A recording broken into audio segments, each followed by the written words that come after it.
ফেনী নদীর জল কিন্তু বাড়ছে বলা যায়। তার কারণ হচ্ছে যেভাবে মুষলধারে বৃষ্টি হচ্ছে গতকাল রাত থেকে আমাদের রামগড়ের আশেপাশে পানি কিন্তু বেড়ে চলছে বলা যায়। আর ফেনী সদরে কিন্তু আজকে প্রায় কোমর পানি বলা যায়। বিভিন্ন ভিডিওতে দেখলাম ফেনীতে প্রচুর পরিমাণে কিন্তু পানি উঠে গেছে। আর আজকে যদি বৃষ্টি বন্ধ না হয় তাহলে কিন্তু ফেনীর অবস্থা তো খারাপ হবে, আর আমাদের এদিকেও মোটামুটি পানি উঠে যাবে উপরে।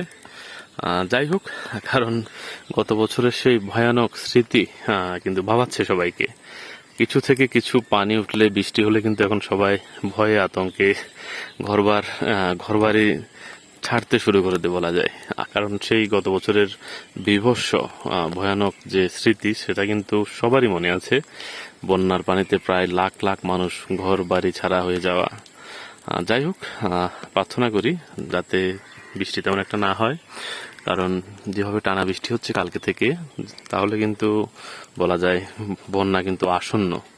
এর আগের বার কিন্তু আমাদের এখানে পানি পুরো এই বাসা বাড়ি সব ডুবে গেছে। আশেপাশে সবাই কিন্তু বিভিন্ন জায়গায় গিয়ে পরে আশ্রয় নিয়েছে। এই হচ্ছে আমাদের ফেনী নদীর বর্তমান অবস্থা। যারা দূর দূরান্ত থেকে বিশেষ করে রামগড়কে মিস করেন, রামগড়ের পরিস্থিতি সম্বন্ধে জানতে চান, অনেকে হয়তো বলেছেন কি অবস্থা ফেনী নদীর তুলে ধরার জন্য, তাই কিন্তু তুলে ধরলাম। এই হচ্ছে ফেনী নদীর অবস্থা। যদি বৃষ্টি হয় আজকে সারাদিন, তাহলে কিন্তু মোটামুটি উপরে উঠে যাবে। যাই হোক, সবাই সাবধানে থাকুন, ভালো থাকুন, নিরাপদে থাকুন।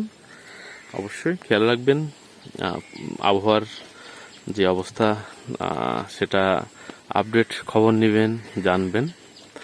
নিরাপদে থাকুন, সবাই ভালো থাকুন। আমি আপনাদেরকে জানাবো আপডেট খবর আমাদের ফেনী নদীর আর পাশাপাশি রামগড়ের পরিস্থিতি। ফেনীতে কিন্তু একবারে ভয়াবহ অবস্থা। কিন্তু সকালে অনেক ভিডিও দেখেছি, ফেনী সদরের প্রায় কোমর হাঁটু পর্যন্ত পানি উঠে গেছে, কারণ ফেনীতে কালকে রাতে খুব প্রচুর বৃষ্টি হয়েছে। ভালো থাকুন সবাই।